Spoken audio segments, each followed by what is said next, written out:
I want you to know these are not problems or weaknesses. They're actually where you're most open to growth, wisdom, and empathy, but only if you learn to discern what's yours and what you've been conditioned to carry.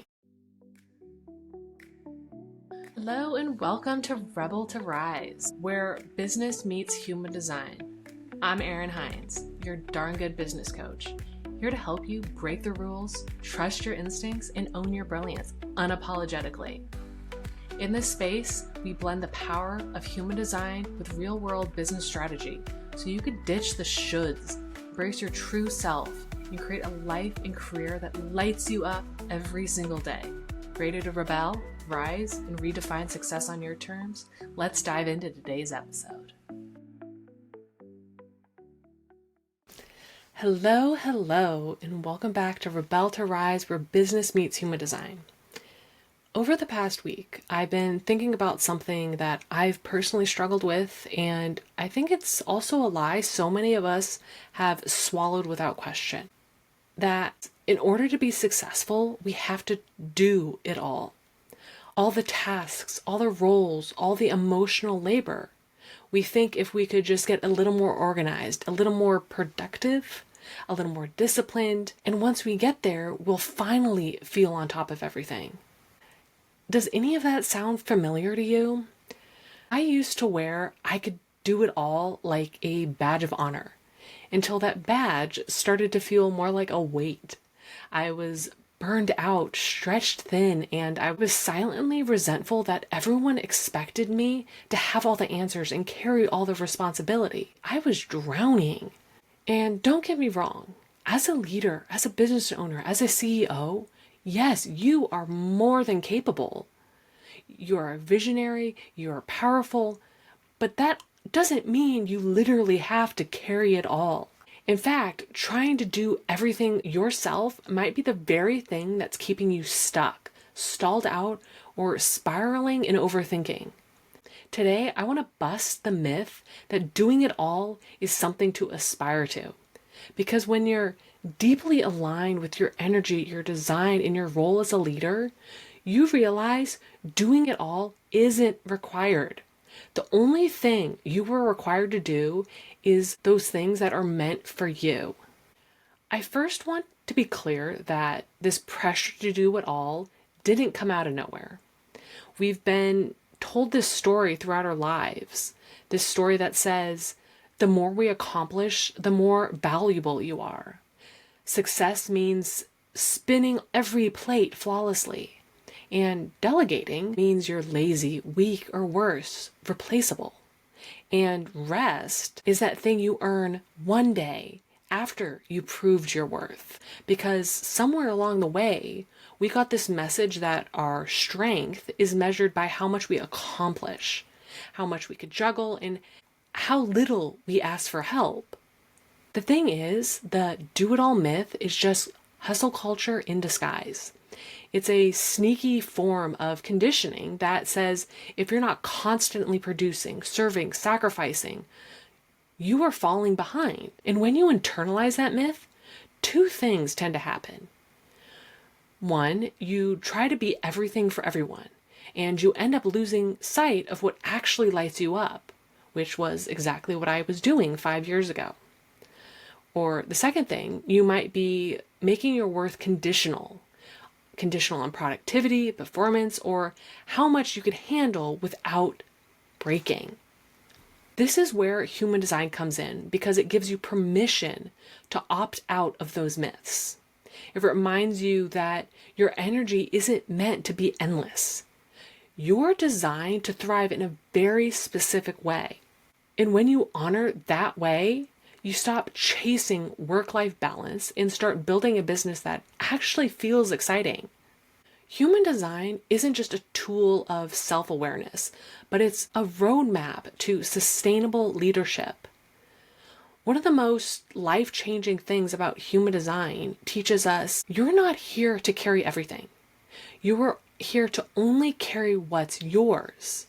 And your body tells you what that is. So let me talk about human design open centers. These are the parts of your chart that aren't colored in. They're called open or undefined centers.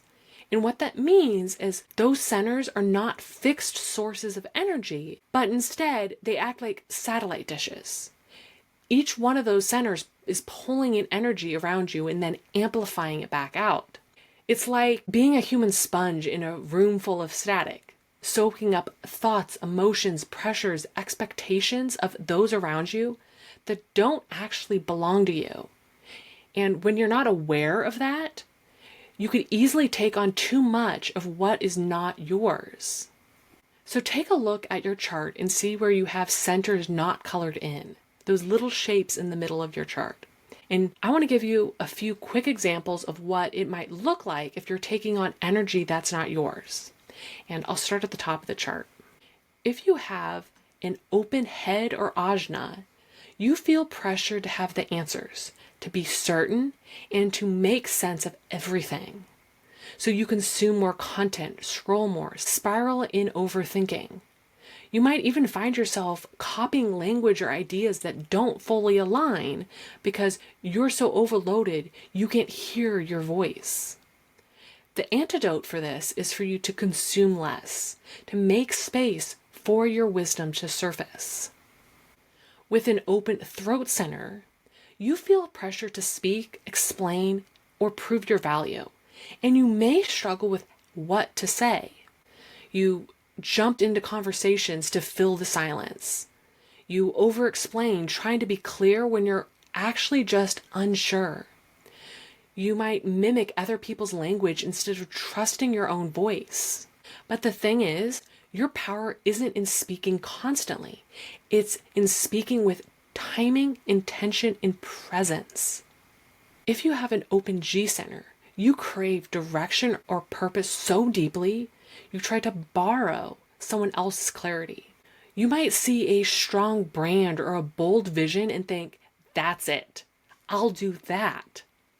But it doesn't stick and it doesn't work out because it's not rooted in your authenticity. If that sounds like you, give yourself permission to evolve. You're not meant to have one fixed identity. Play with different things, but don't pigeonhole yourself into how you think you should be. With an open emotional center, you absorb other people's emotions, then feel responsible for fixing those emotions. So instead of leading, you overmanage, you avoid conflict, you walk on eggshells trying to maintain peace. When you feel other people's emotions, the key for you is to remember their feelings aren't yours to carry, so drop them. You're not responsible for fixing their emotions. With an open spleen center or an open will center, you push through things that aren't healthy or aligned because you think you should, or you're trying to prove your worth or value. You override your intuition, or you stay in things out of fear of obligation. But the key is to remember your worth doesn't need proving, and safety doesn't always come from staying. If you have an open sacral center, you don't have consistent access to energy, and yet you might be trying to keep up with people who do have consistent energy. You push past your limits until you burn out. You say yes too much. You might confuse exhaustion with failure. And then suddenly, your calendar is full, but your energy is gone. You are not meant to hustle and run on endless energy. You're meant to lead in cycles and with intention. And lastly, with an open root center, you might feel a constant pressure to hurry up, get things done, even when nothing is actually urgent.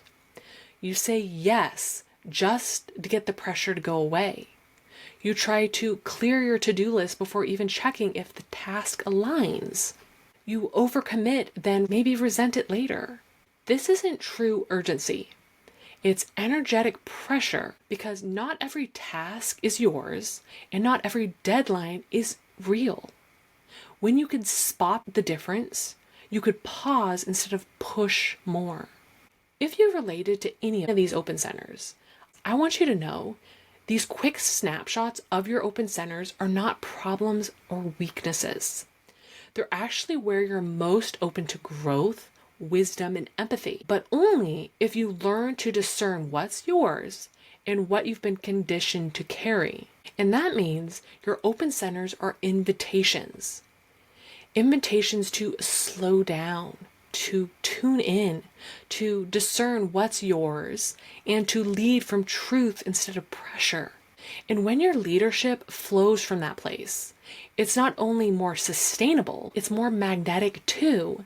Because when you don't allow your energy to flow based on how it's designed, you end up building a business full of shoulds and obligations. You carry responsibilities that drain you. You try to lead with someone else's voice, direction, and energy.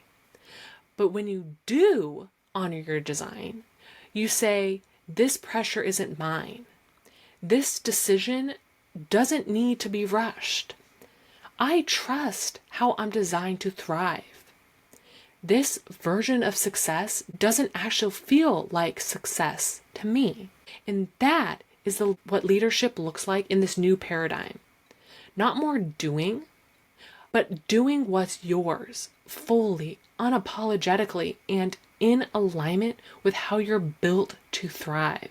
I find open centers fascinating, and I do want to note that if you resonated with one of these open centers, but you actually have that center defined, so that center is colored in on your chart, I want you to take that as a sign that you could be out of alignment, and maybe it's time to reflect on what might need some adjustment and deconditioning. Because even though you have a defined center and you should have consistent energy, you might have been conditioned to think otherwise. I could go on and on about centers, so if you want me to dive into this more in another episode, please let me know down in the comments. I know it might feel like I've just covered a lot, and it might be a bit overwhelming, but I want you to know, when you start to see you're not meant to carry it all, it goes from overwhelming to liberating. It's actually freeing the more you understand about yourself, because the moment you stop trying to be everything for everyone, you start to come back to yourself, your design, your rhythm, your truth. And from that grounded place, you lead so much better with more ease, more impact, and way less resentment. So let's recap. You are not here to do it all. You are not failing if you're tired. You are not weak if you ask for help. And you're not behind if you pause and need a break. You're designed to lead in a way that feels like you, and not like a productivity machine or an Instagram perfect CEO archetype. When you start to notice the pressure, the people pleasing, the overcommitting, and the overthinking, it's not a sign to double down and do more or fix yourself. It's a signal to ask, is this mine to carry? Does this actually light me up? Am I trying to prove, fix, or force something that doesn't even align with how I'm designed to thrive? What I'm talking about isn't doing less just to do less. It's about doing what's yours and letting the rest fall away so that you could lead with clarity, confidence, and energy that actually feels good to hold and make the impact that you're here to show the world. So here's my invitation to you this week. Look at your human design chart, find your open centers, and notice, where might you be holding onto pressure, responsibility, or expectations that aren't actually yours? Because when you start there, you don't just create a business that looks successful. You create one that lets you live your purpose and feel fulfilled. I also want to mention I have created a free cheat sheet for you that breaks down all 9 open centers and what to watch for. It's a great visual to keep on hand as you navigate decisions and energy drains. I'll leave the link below for you to download yours.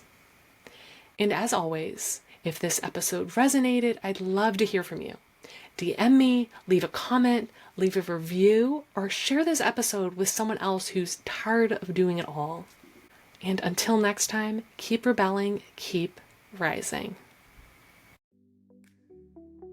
Thank you for joining me on today's episode of Rebel to Rise, where business meets human design. I hope you feel inspired to break free from those shoulds in your life and trust your inner compass as you create a life and business that truly lights you up. Remember, every day is a chance to rebel against the ordinary and rise into your authentic power. If you enjoyed this episode, please subscribe, leave a review, and share it with a fellow rebel who is ready to lead their lives unapologetically. Until next time, keep trusting your intuition, keep breaking the rules, and most importantly, keep rising.